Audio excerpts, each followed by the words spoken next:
अस्सलाम वालेकुम दोस्तों, अपनी नेक्स्ट वीडियो के साथ आपको वेलकम करता हूं अपने इस चैनल में। उम्मीद है सब खैरियत से होंगे। तो चलते हैं आज की अपनी अहम न्यूज और इन्फॉर्मेशन जानब। सबसे पहले दोस्तों बात करेंगे कि इमिग्रेंट्स पे 10 साल एक और पाबंदी का मुतालबा किया गया है और ये कौन सी पाबंदी लगाना चाहते हैं, इस पे बात करेंगे। उसके बाद होशियारबाश एक नया कानून जो है वो इम्प्लीमेंट होने जा रहा है, जिससे काफी ज्यादा इफेक्ट हमारी कम्युनिटी के लोग भी हो सकते हैं। उसके बाद अंग्रेजों मिनिमम विताल जो है वो कितना अरसा मिलती है, जब आपकी एक मरतबा फावराबले हो जाती है, अमूमन कितने अरसे के बाद फावराबले होती है और कितने अरसे तक की ये लगती है, इस पे बात करेंगे। काफी इस पे कमेंट आए थे।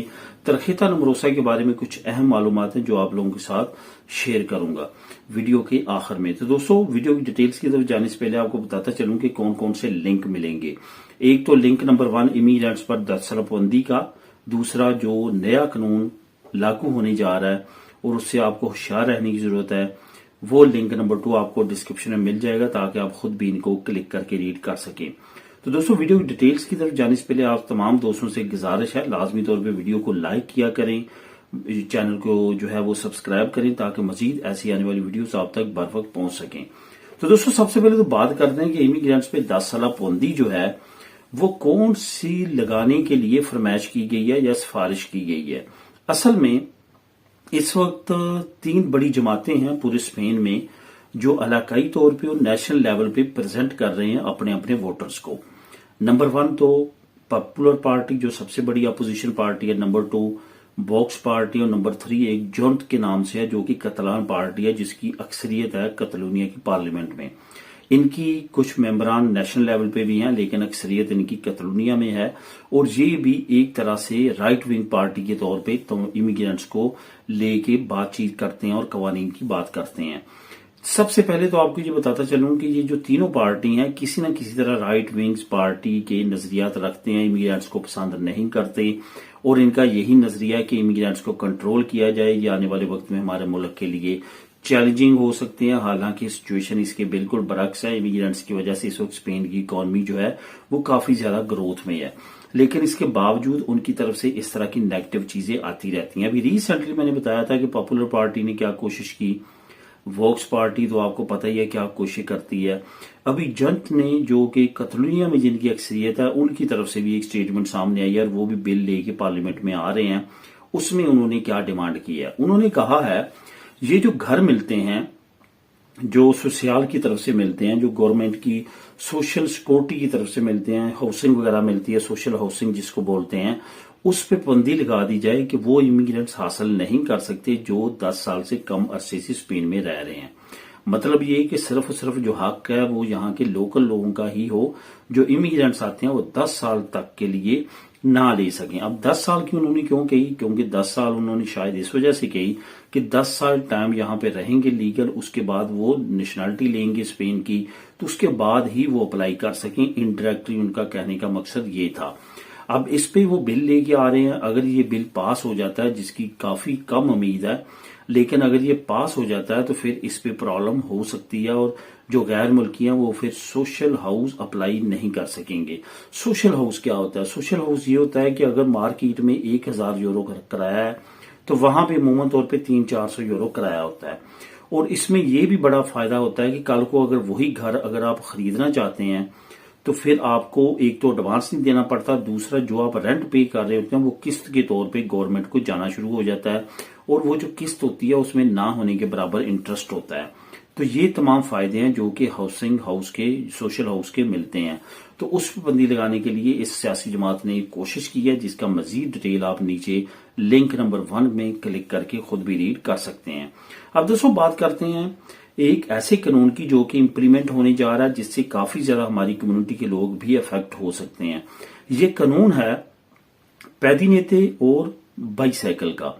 अगर आपके पास इलेक्ट्रिक पैदीनेते है, इलेक्ट्रिक साइकिल है, तो फिर आपके लिए ये कानून बहुत ज्यादा अहम है। इसमें बड़े जुर्माने हो सकते हैं जो कि 1000 यूरो तक भी जुर्माना आपको हो सकता है।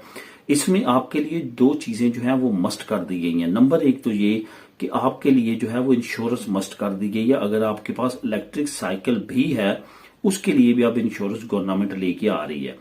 इसके साथ साथ जो है आपके लिए हेलमेट पहनना जो है वो लाजमी करार दे दिया जाएगा। इसके साथ साथ आपने तमाम चीजें जो है प्रोटेक्शन वाली वो आपने करवानी है। और ITV के लिए भी कहा जा सकता है, खास तौर पे पैदी नेते को। ITV इनकी जिस तरह मोटरसाइकिल की ITV होती है, इस तरह से पैदी नेते की भी हो सकती है। लेकिन दो चीजें ये जो हैं ये आपने लाजमी तौर पे करनी है, तभी आप रोड पे निकल सकते हैं।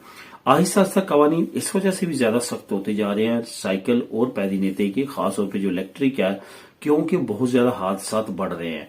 बहुत ज्यादा हादसा बढ़ने की वजह से जो हुकूमत है उस पर प्रेशर बढ़ रहा है और हुकूमत इस तरह की कवानीन लेके आ रही है।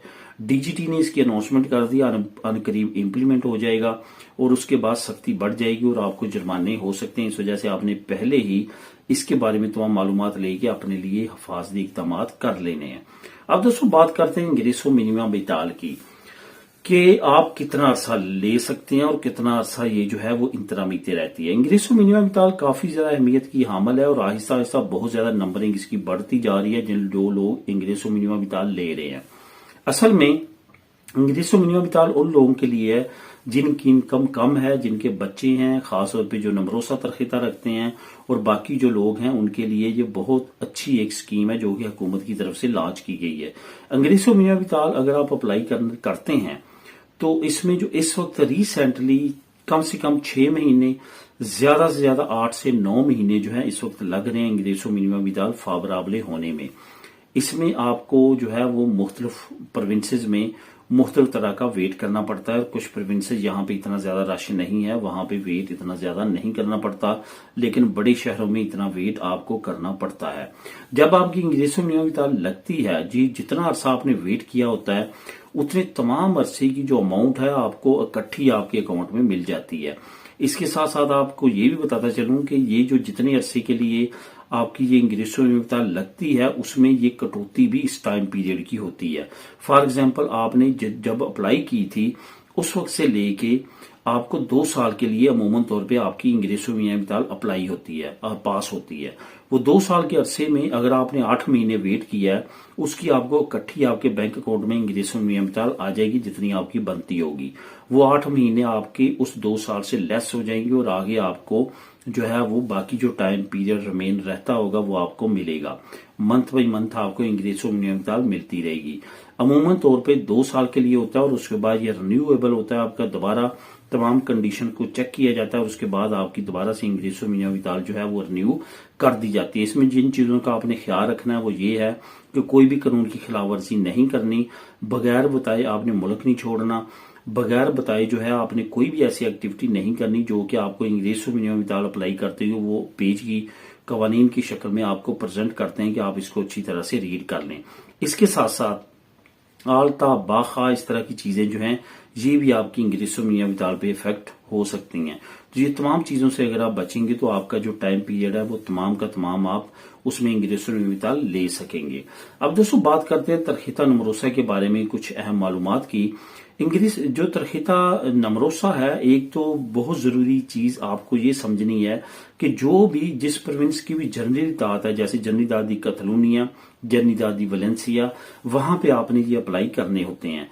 ये इसकी अमूमन तौर पे जो टाइम लाइन होती है जब ये एक्सपायर होता है, ये आपके रेजिडेंट कार्ड या आपके जो दीनी है उससे रिलेटेड होता है। उस पे जितनी टाइम लाइन होती है उतना ये वैलिड होता है तरखीता नमरोसा। इसमें बहुत सारी चीजें ऐसी आपने समझनी है जिसमें कुछ लोगों को नुकसान होता है।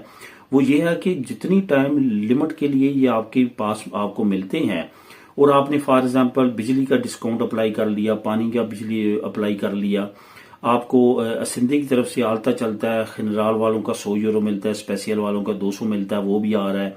इसके साथ साथ आपने बाकी कोई तरखीता नमरोसा पे डिस्काउंट वगैरह लिए हैं वो आपको आ रहे हैं।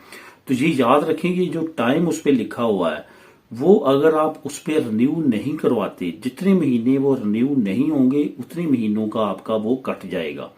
आपका सिंधा आपको 100 या 200 यूरो पे नहीं करेगा। आपकी बिजली का बिल जो है उसमें डिस्काउंट खत्म हो जाएगा, आपके पानी के बिल में डिस्काउंट खत्म हो जाएगा। इस वजह से आपने अपने कार्डों को ख्याल रखना है कि वो कब तक वैलिड है। वैलिडिटी खत्म होने से महीना, 15 दिन, 2 महीने पहले ही उसको जो है वो रिन्यू करवा लें। और वो जो रिन्यू है वो आपने लाजमी तौर पे दोबारा से प्रेजेंट करने हैं। ऑटोमेटिकली असिंधे में अपडेट हो जाते हैं, लेकिन जो बाकी डिपार्टमेंट है जैसे पानी हुआ, बिजली हुआ, या जहां पे आपने किसी और ऑफिस में अप्लाई किया वहां पे इंग्लिश और नैनीताल के लिए भी, तो वहां पे लाजमी तौर पे आपने नए कार्ड जो है वो अपडेट करवाने हैं और उनको उनकी कॉपीज प्रोवाइड करनी है, तभी आपका वो कंटिन्यू रहेगा, वरना वो खत्म कर दिया जाएगा। तो दोस्तों ये थी आज की अहम इन्फॉर्मेशन और न्यूज। मिलेगी नेक्स्ट वीडियो में नई अपडेट्स के साथ। अल्लाह हाफिज।